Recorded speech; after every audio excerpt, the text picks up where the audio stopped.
కృష్ణా జిల్లా మైలవరం టీడీపీ పంచాయతీ కాకరేపుతోంది. మైలవరం టీడీపీలో ఎవరికి వారే క్యాడర్తో సమావేశాలు జరుపుతున్నారు. వచ్చే ఎన్నికల్లో మైలవరం నుంచి తానే పోటీ చేస్తానని మాజీ మంత్రి దేవినేని ఉమా చెప్తున్నారు. ఈ నెల 21వ తేదీ నుంచి అన్నెరావుపేటలో ఎన్నికల ప్రచారం ప్రారంభించేందుకు కార్యాచరణ కూడా సిద్ధం చేస్తున్నారు. మరోవైపు ఇదే సీటును ఆశిస్తూ సిట్టింగ్ ఎమ్మెల్యే వసంత కృష్ణ ప్రసాద్ టీడీపీలో చేరేందుకు ముహూర్తం ఫిక్స్ చేసుకుంటున్నారు. దేవినేని ఉమా, వసంత కృష్ణ ప్రసాద్ లో ఒకరిని పెనమలూరుకు పంపాలని టీడీపీ అధిష్టానం అనుకుంటోంది. అంతకు ముందే మైలవరం సీటు తనదేనంటూ దేవినేని ఉమా వ్యాఖ్యలు సంచలనం రేపుతున్నాయి.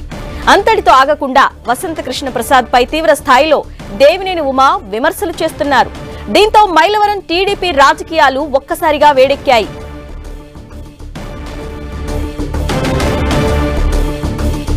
రైట్, మైలవరం రాజకీయ పంచాయతీపై అప్డేట్స్ మా ప్రతినిధి జయరాజ్ అందిస్తారు. జయరాజ్.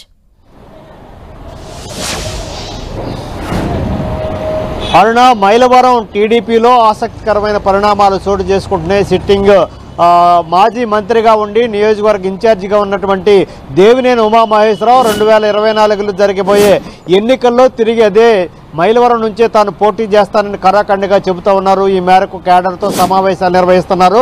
దీనికి సంబంధించి ఈ నెల 21వ తేదీ నుంచి ఆయన ఎన్నికల ప్రచారాన్ని కూడా ప్రారంభించడానికి ముహూర్తం ఫిక్స్ చేసుకున్నటువంటి పరిస్థితి. మరొకవైపు వైసీపీ నుంచి దూరం అయ్యి టీడీపీలో చేరడానికి ముహూర్తం ఫిక్స్ చేసుకున్నటువంటి వసంత కృష్ణప్రసాద్ వైసీపీ సిట్టింగ్ ఎమ్మెల్యే, ఆయన వైసీపీ నుంచి దూరం అయ్యారు. టీడీపీలో చేరడానికి 2-3 రోజుల్లోనే చేరే అవకాశం ఉంది. దీనికి సంబంధించి అధిష్టానం నుంచి కూడా క్లియరెన్స్ వచ్చింది.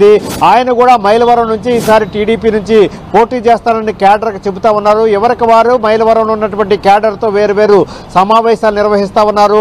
నువ్వా నేనా అన్నట్లుగా టీడీపీలో మైలవరంలో కొనసాగుతున్నటువంటి పరిస్థితి ఉంది. అయితే అధిష్టానం దగ్గరికి ఈ పంచాయతీ చేరింది. దేవినేని ఉమాని, అయితే ఆ వసంత కృష్ణప్రసాద్ని, ఇద్దరిలో ఒకరిని మాత్రమే మైలవరంలో ఉంచటం, మరొక వ్యక్తిని పెనమలూరు నియోజకవర్గానికి పంపించాలనే ప్లాన్లో అధిష్టానం ఉన్నట్టుగా తెలుస్తుంది. అయితే ఎట్టి పరిస్థితుల్లో మైలవరం విడిచి వెళ్లేది లేదు అని చెప్పేసి దేవినేని ఉమా కరాఖండిగా చెబుతా ఉన్నారు. అధిష్టానం దగ్గరికి ఇప్పటికే దీనికి సంబంధించిన సంకేతాలు కూడా ఇచ్చారు. తాను ఎన్నికల ప్రచారాన్ని కూడా ఈ నెల 21 నుంచి కూడా ప్రారంభిస్తున్నాను. వచ్చే ఎన్నికల్లో తాను మైలవరం నుంచి మాత్రమే పోటీ చేస్తానని కరాఖండిగా ఉమా చెప్పినటువంటి పరిస్థితి.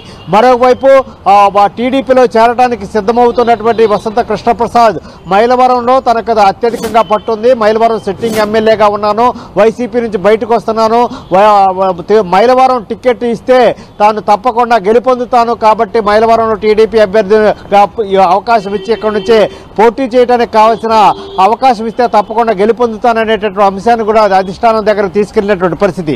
అటు మైలవరంలో దేవినేని ఉమా ఒకవైపు, మరొకవైపు వసంత కృష్ణప్రసాద్ ఒకవైపు పోటీపడి కేడర్తో సమావేశాలు నిర్వహిస్తా ఉన్నారు. 2-3 రోజుల్లోనే దేవినేని మైలవరంలో టీడీపీలో వసంత కృష్ణప్రసాద్ చేరటానికి సిద్ధమవుతున్న పరిస్థితి. ఇద్దరిలో ఒకరు మాత్రం అక్కడ అవకాశం ఇస్తాం, ఇద్దరిలో మరొక వ్యక్తిని పెనమలూరుకు పంపేటటువంటి ఏర్పాట్లు కూడా అధిష్టానం చేస్తుంది. ఇది పెద్ద తలనొప్పిగా మారింది. ఇద్దరిలో ఒకరిని సముదాయించడం, మైలవరం నుంచి పెనమలూరుకి ఒకరిని సముదాయించి మైలవరం నుంచి పంపించే ఏర్పాట్లు చేస్తారు. దీనికి సంబంధించి ఈ రోజు రేపట్లో క్లారిటీ వచ్చే అవకాశం ఉందారునా. Right Jayaraj, thank you.